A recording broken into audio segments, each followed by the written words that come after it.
मेरे प्यारे प्रतियोगी परीक्षार्थियों, आज मैं राम कृपाल आपके सामने कुछ चर्चा करने के लिए उपस्थित हूं। आज तारीख हो गई 25 दिसंबर, दिन बुधवार और वर्ष है 2024।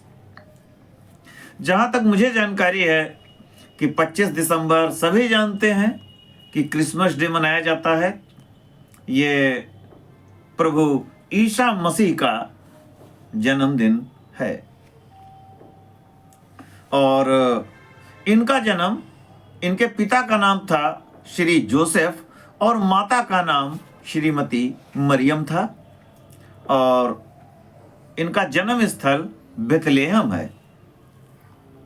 बताते हैं कि जिस समय जिस इलाके में इनका जन्म, मतलब जहां के रहने वाले थे, उस समय वहां का राजा हेरोद हुआ करता था, बड़ा क्रूर टाइप का था।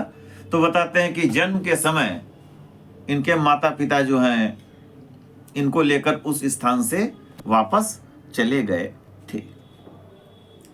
फिर आगे चल के जब वे बड़े हुए तो इनके शिष्यगण बनने शुरू हुए और लोग इनसे जलने भी लगे और अंत में इनको जो है बताते हैं कि एक जुडास नाम का इनका शिष्य था जिसने इनके साथ धोखा किया था और उसी ने इनको पकड़वाया और उस समय रोम का गवर्नर था, उसकी आज्ञा से इन्हें क्रूस पर चढ़ाया गया। तब इन्होंने कहा था, हे पिता, इन्हें क्षमा कर, क्योंकि ये नहीं जानते कि ये क्या कर रहे हैं। तो इनको मसीहा भी कहा गया है और इन्होंने बहुत अच्छे काम किए समय समय पे। और तो भाई आज जो है उनको हम हार्दिक प्रणाम करते हैं, प्रभु ईसा मसीह को, और अपनी बात कहते हैं। एक सेंटा क्लॉज आपने सुना होगा, सेंटा क्लॉज जो कि उपहार बांटा करते हैं। तो इसके विषय में मुझे जो जानकारी है कि एक निकोलस नाम के काफ़ी उदार हृदय के व्यक्ति हुए हैं। एक दिन वो निकल रहे थे तो देखा कि एक घर में कुछ लोग रो रहे हैं, कह रहे हैं कि हमें अब भीख मांगनी पड़ेगी, खाने को नहीं बचा। तो इन्होंने एक दिन सोने की छड़ उनके घर में फेंक आए, कुछ खर्च चल गया। फिर अगली बार भी उन्होंने सोने की छड़ उसी घर में फेंकी और जब तीसरी बार फेंकने गए तब घर के लोग जाग गए और उनको लगा कि ये वास्तव में कोई एंजिल है, देवदूत है। तो उन्होंने इनके पैर पकड़ लिए निकोलस के। तो तब उन्होंने कहा, देखो भाई, कोई एंजिल वगैरह नहीं है, हम तो एक साधारण आदमी हैं। तो निकोलस जो छिप छिप के भी लोगों की मदद करते थे। तो सेंटा क्लॉज बताते उन्हीं का ही एक प्रतिरूप माना जाता है, जैसा मुझे जानकारी है। तो प्रभु ईसा मसीह का जन्म कहाँ हुआ? बेथलेहम में। ये प्लेस अब जिस देश में पड़ता है वो देश है फिलिस्तीन। ठीक, तो ये तो उनकी जानकारी थी। इसके अतिरिक्त आज जो है भारत की एक विभूति महामना मदन मोहन मालवीय जी का जन्मदिन भी है। 25 दिसंबर 1861 को मदन मोहन मालवीय जी का जन्म हुआ था। ऐसा कहा जाता है कि इनके पूर्वज मालवा से, देखिए जो मुझे जानकारी मिल रही है, आप लोग भी देख लीजिएगा, कि मालवा से जाकर वाराणसी या उसके आसपास के इलाकों में बसे, तभी इनके नाम के आगे मालवीय लगने लगा। तो इनकी एक उपाधि महामना है और इनकी एक उपाधि पंडित भी है। इनकी माँ का नाम श्रीमती मूना देवी था। इन्होंने अभ्युदय, लीडर, इन समाचार पत्रों का संपादन भी किया था। फिर इन्हीं के मन में विचार आया कि एक भारतीय संस्कृत पर विश्वविद्यालय बनना चाहिए। तब इन्होंने बीएचयू की स्थापना की, बनारस हिंदू विश्वविद्यालय। ये बनारस में बना हुआ है, काफ़ी बड़ा विश्वविद्यालय है और उसमें इन्होंने बड़े त्याग किए हैं। वो तो आप लोग भी जानते हो कि कैसे कैसे इन्होंने किस तरीके से त्याग करके ये विश्वविद्यालय बनाया। हालांकि जब इन्होंने ये काम शुरू किया तो लोगों ने मजाक भी उड़ा दिया था कि कद ठिगना और सपने आसमान के, लेकिन मालवीय जी डिगे नहीं, अपने काम में लगे रहे और अंत में उन्होंने बीएचयू की स्थापना की। जहाँ तक मुझे जानकारी है, एशिया का सबसे बड़ा विश्वविद्यालय बीएचयू है। इसी के अंदर एक चिकित्सालय भी है जिसका नाम है सर सुंदरलाल चिकित्सालय। और भी कई चीज़ें हैं। जब कभी आपको मौका वाराणसी मिले तो बीएचयू जरूर जाएं। और बीएचयू के अंदर इन्होंने एक विश्वनाथ मंदिर भी बनवाया। ठीक, तो ये मालवीय जी की भाई एक, उनको हम लोग हार्दिक रूप से प्रणाम करते हैं। और इसके अतिरिक्त आज ही के दिन भारत के भूतपूर्व प्रधानमंत्री श्री अटल बिहारी वाजपेयी जी का भी जन्मदिन है। 24 दिसंबर 1924 को उनका जन्म हुआ था। यानी अगर होते तो आज 100 साल के हो गए होते। 1924 यानी इनका जन्म बृहस्पतिवार को हुआ था। अटल जी ने विपक्ष के नेता के रूप में अपना काम शुरू किया और धीरे धीरे विपक्ष के नेता बने। 1977 में जब पहली बार गैर कांग्रेसी सरकार बनी तब इन्होंने विदेश मंत्री का कार्यभार ग्रहण किया और संयुक्त राष्ट्र संघ में हिंदी पर बोले। इनकी तमाम प्रसिद्ध पुस्तकें भी हैं, जिसमें एक है मेरी 51 कविताएं, और भी है। इनको सर्वश्रेष्ठ सांसद के पुरस्कार से भी सम्मानित किया जा चुका है। पहली बार ये मात्र 13 दिन प्रधानमंत्री रहे और इनकी सरकार गिर गई। फिर उसके बाद जो है ये घटना 1996 की है। फिर उसके बाद जो है 1998 में ये प्रधानमंत्री बने और जब अन्ना द्रमुक ने इनसे समर्थन वापस लिया, जिसकी मुखिया सुश्री जयललिता जी थी, तब जो है 1 वोट से इनकी सरकार गिरी थी। तो यानी अगला कार्यकाल इनका 1 वर्ष 1 महीने रहा और उसके बाद जो है फिर जो है चुनाव हुए, आम चुनाव हुए और 99 में 13 अक्टूबर को ये तीसरी बार प्रधानमंत्री बने और उसके बाद इन्होंने अपना पूरा कार्यकाल पूरा किया। इन्हीं के कार्यकाल के दौरान पोखरण में परमाणु परीक्षण हुआ था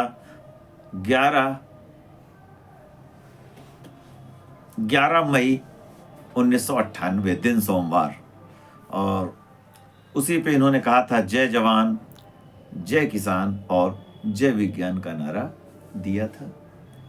और इन्होंने काफ़ी कुछ बातें इनके जीवन की भी हैं, तो समय पे वो भी आएंगी, लेकिन फिलहाल जब धीरे धीरे जानेंगे तो इन्होंने बस लेकर के पाकिस्तान भी गए ताकि वहाँ से संबंध अच्छे बने, लेकिन पाकिस्तान ने इसका कोई मतलब गलत ही उत्तर दिया।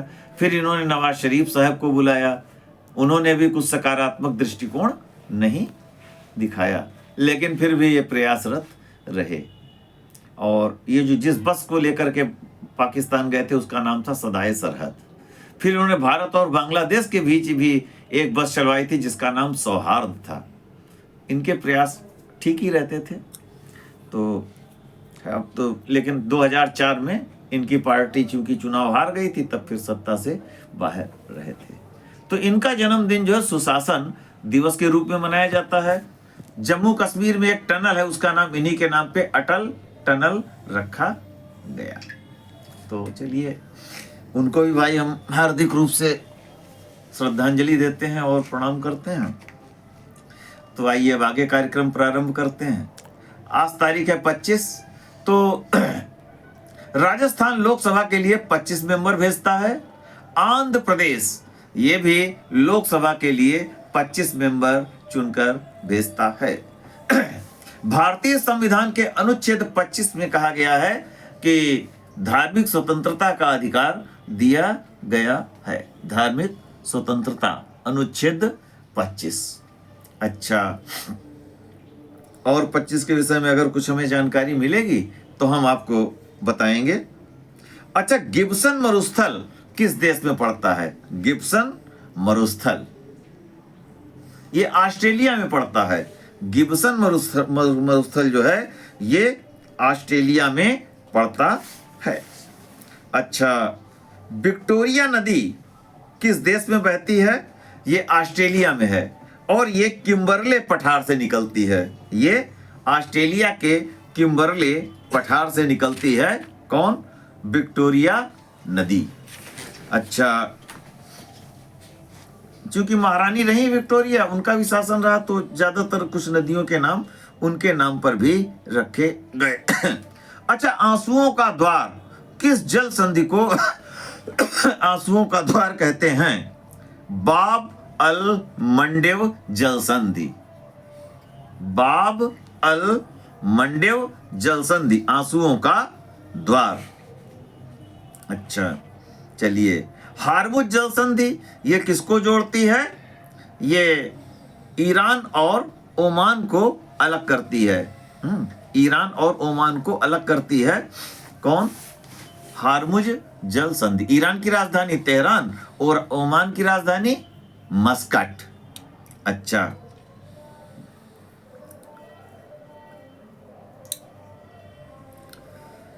मलक्का जल संधि ये जो है सुमात्रा को मलक्का प्रायद्वीप से अलग करने का काम करती है। ठीक। अच्छा, आइए आगे कदम बढ़ाते हैं। चारुमती नामक बौद्ध भिक्षुणी किन राजा की पुत्री थी? चारुमती एक राजा की पुत्री थी, लेकिन ये बौद्ध भिक्षुणी बन गई थी। सम्राट अशोक की एक पुत्री थी चारुमती, जो कि बौद्ध भिक्षुणी बन गई थी। 1932 में पूना पैक्ट हुआ। 1932 में ही पूर्व प्रधानमंत्री डॉक्टर मनमोहन सिंह जी का जन्म हुआ और 1932 में ही एंडरसन महोदय ने प्रोजिटॉन की खोज की। 1932 में एंडरसन महोदय ने प्रोजिटॉन की खोज की थी। ठीक। अच्छा, समुद्र का कितने प्रतिशत जल पीने योग्य है? 0.065% जल पीने योग्य है। ठीक। अच्छा, भारतीय मक्का अनुसंधान संस्थान कहां पे है? लुधियाना। भारतीय मक्का अनुसंधान संस्थान ये लुधियाना में है। अच्छा, ये बताइए इस समय पोप कौन है? आप लोग बताइए, फिर मैं आपको बताऊंगा। सोचें और बताएं, आप लोग जो बैठे हैं सामने। अच्छा, ये बताइए, ये मिताक्षरा कृति के लेखक कौन है? मिताक्षरा विज्ञानेश्वर। और दाएं भाग के जी मूत वाहन। दाएं भाग के जी मूत वाहन। अच्छा, ये बताइए सिंधु घाटी सभ्यता काफी फैली हुई है। अफगानिस्तान में सिंधु घाटी सभ्यता का कौन सा स्थल पाया गया? बताएं। मुंडीगाक। देखिए, जो मुझे जानकारी है मुंडी गॉक। अच्छा, ये बताइए अंगूठी का तत्सम क्या होगा? अंगूठी का तत्सम क्या हो सकता है? बताएं। अंगूठी का तत्सम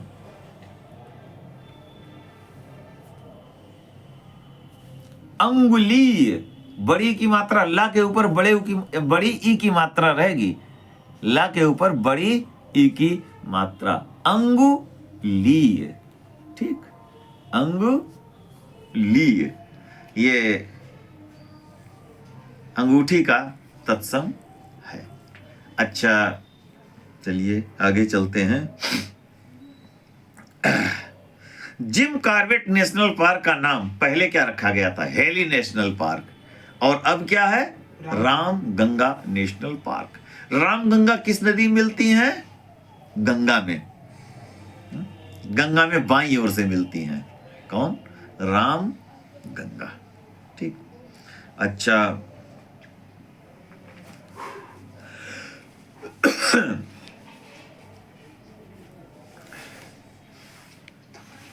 भवानी नंदन किनका पर्यायवाची? भवानी नंदन ये गणेश जी का पर्यायवाची है, भवानी नंदन।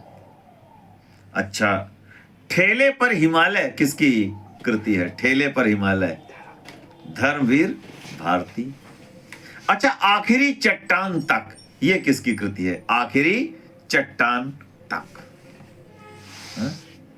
आखिरी चट्टान तक, जिनकी कृति आधे अधूरे भी है, मोहन राकेश। मोहन राकेश। अब देखिए, मोहन कृष्ण जी का पर्यायवाची हुआ और राकेश किसका है? चंद्रमा का पर्यायवाची। ठीक, अच्छा,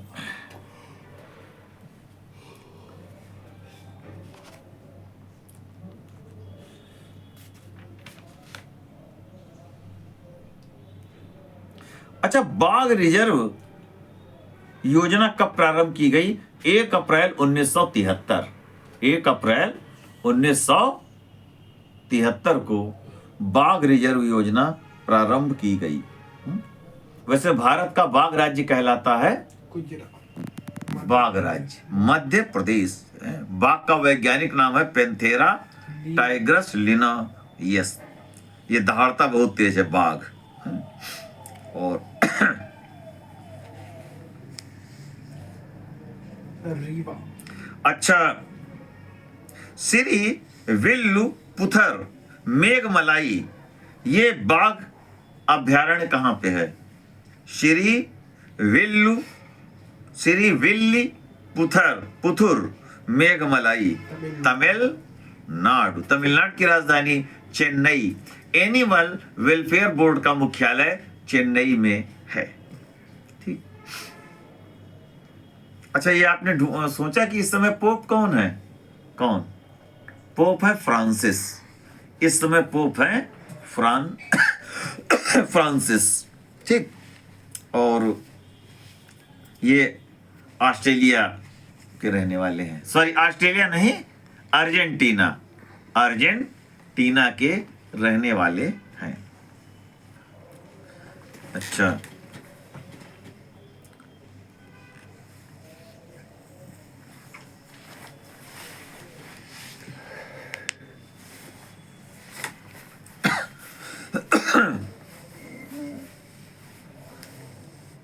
लद्दाख क्षेत्र की जीवन रेखा किस राष्ट्रीय राजमार्ग को कहते हैं? लद्दाख की जीवन रेखा किस राष्ट्रीय राजमार्ग को कहते हैं? लद्दाख क्षेत्र की जीवन रेखा राष्ट्रीय राजमार्ग नंबर 1, राष्ट्रीय राजमार्ग नंबर 1 को कहते हैं। ठीक, अच्छा, आयसु, इसका तत्सम क्या होगा? आयसु, आदेश। ठीक, अच्छा,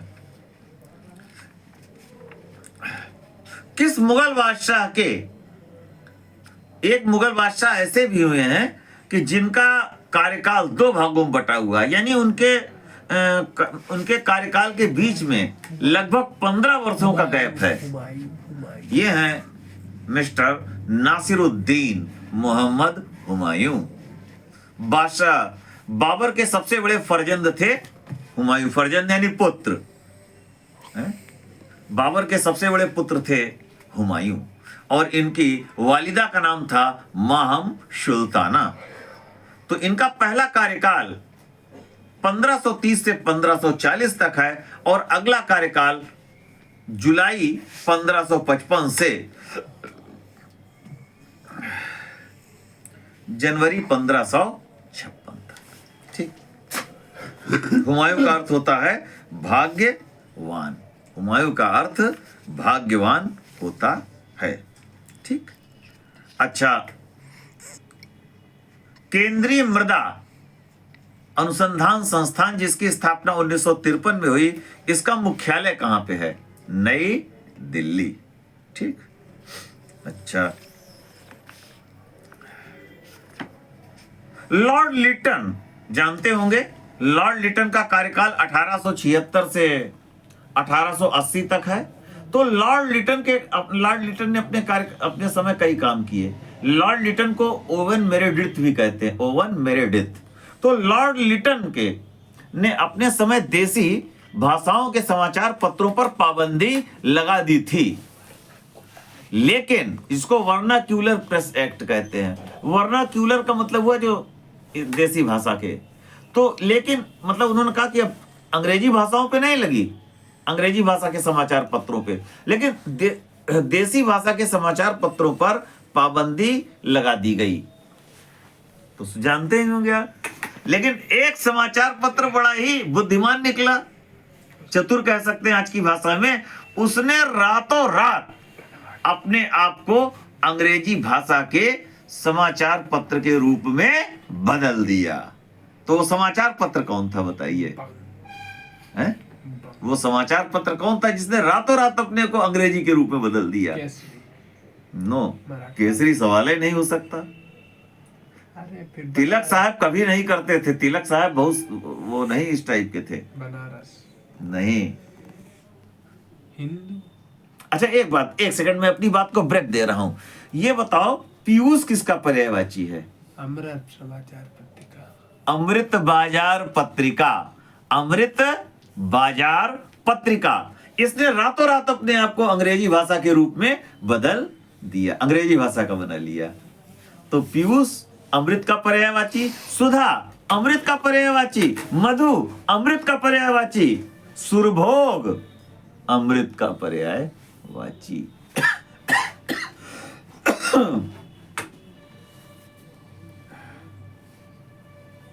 तो अमृत बाजार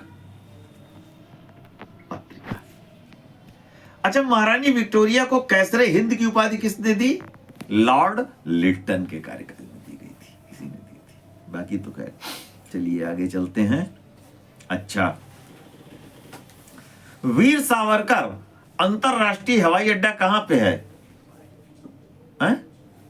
नहीं, पोर्ट ब्लेयर। जेल का। हाँ, कहां पे? Port Blair. इनका पूरा नाम था विनायक दामोदर सावरकर, बड़े भाई का नाम गणेश सावरकर। ठीक, चलो भाई। अच्छा, गुरुदेव रविंद्रनाथ टैगोर ने 1901 में कोलकाता के पास बोलपुर नामक स्थान पर किस आश्रम की स्थापना की जो आगे चलकर शांति निकेतन के रूप में बदल गया? उसका नाम बताइए। पहले उन्होंने उसका क्या नाम रखा आश्रम का? शांति निकेतन। वो तो शांति निकेतन बाद में पड़ा, पहले क्या रखा उन्होंने?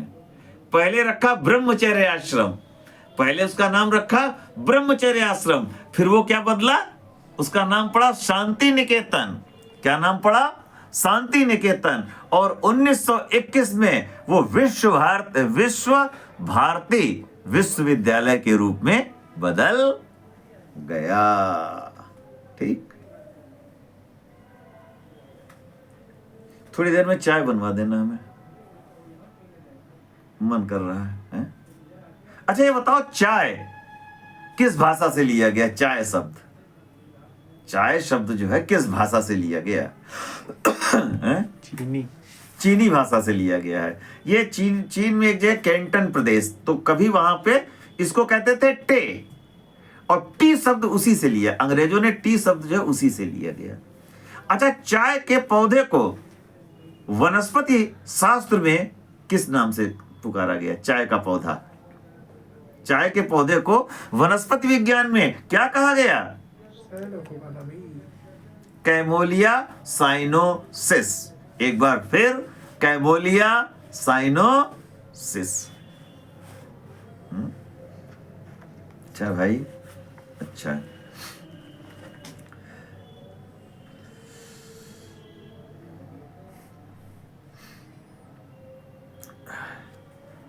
पणि नामक एक व्यापारी वर्ग का उल्लेख किसमें मिलता है? ऋग्वेद में, पणि।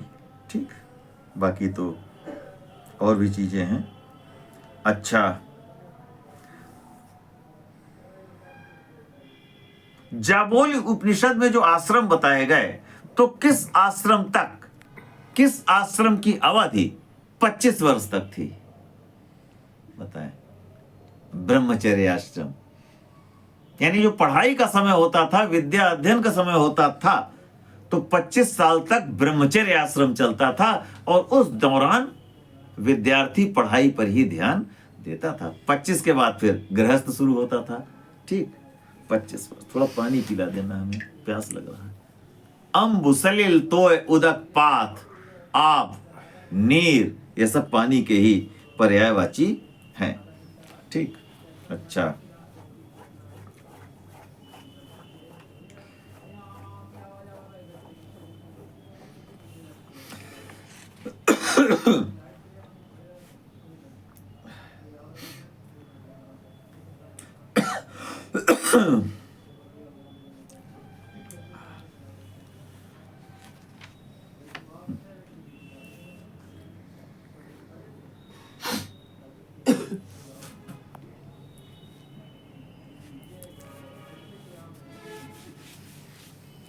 शरीर की सबसे मजबूत हड्डी कौन है? शरीर की सबसे मजबूत हड्डी कौन कहलाती है? मैंडिबल। मैंडिबल ये निचले जबड़े में होती है, निचले जबड़े में। और सर्वाधिक वजन सहन करने वाली हड्डी क्या कहलाती है? टीबिया। टीबिया। अच्छा, सुंदरता की हड्डी मैंने चर्चा की थी, कॉलर। क्लेविकल हड्डी, कॉलर बोन। अच्छा, मायोलॉजी में मांसपेशियों का अध्ययन किया जाता है। मायोलॉजी, मांसपेशी। शरीर की सबसे लंबी मांसपेशी कौन होती है? सार्टोरियस मांसपेशी। ठीक है, अच्छा ये बताओ, अंधकारी, अंधकारी इसका अर्थ क्या होगा? कि मतलब किसका नाम हो जाएगा? वैसे तो अंधकार अंधेरा हुआ, अंधकारी, अंधकारी यानी रा के ऊपर छोटी की मात्रा। देखिए, जो मुझे जानकारी मिल रही है, आप लोग भी देखिएगा, भाई मैं किताबों में ही पढ़ता हूं, ऐसा तो है नहीं। अंधकारी जो है महादेव जी को कहा जाता है, अंधकारी। ठीक, अच्छा, आली माने, आली माने, आली माने सखी, और आली माने भौरा। तो कभी कभी छोटी और बड़ी की मात्रा में भी अंतर होने पर कुछ चीजें आती रहती हैं।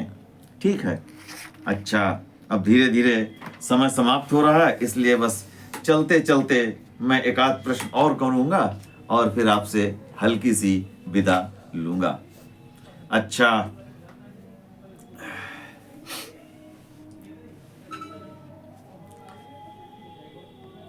राष्ट्रीय सोयाबीन अनुसंधान संस्थान कहां पर है? राष्ट्रीय सोयाबीन अनुसंधान संस्थान ये कहां पे है? राष्ट्रीय सोयाबीन अनुसंधान संस्थान भोपाल। ये इंदौर में है। हाँ, भोपाल। अगर इंदौर जाएंगे तो जहां तक मुझे जानकारी है, हालांकि हम गए तो नहीं कभी, ये भोपाल होके ही जाना पड़ता है। ठीक है, सोयाबीन अनुसंधान संस्थान इंदौर। महारानी अहिल्याबाई यहाँ की रही हैं। इसको मिनी बॉम्बे भी कहते हैं। और बाबा साहेब अम्बेडकर का जन्म जो हुआ महू में, तो महू इंदौर उसमें आता है। इंदौर कान्ह नदी के किनारे है। ठीक है, तो धीरे धीरे अब समय समापन की ओर चल रहा है और मैं भी आपसे विदा लूंगा। अच्छा, चलते चलते ओलंपिक खेलों में हरा रंग किस महाद्वीप को मिला है? ऑस्ट्रेलिया महाद्वीप। ठीक, और कहना चाहिए बुध ग्रह का रंग स्वर्ण हरा है? तो इसी के साथ मैं आपसे विदा लेता हूं।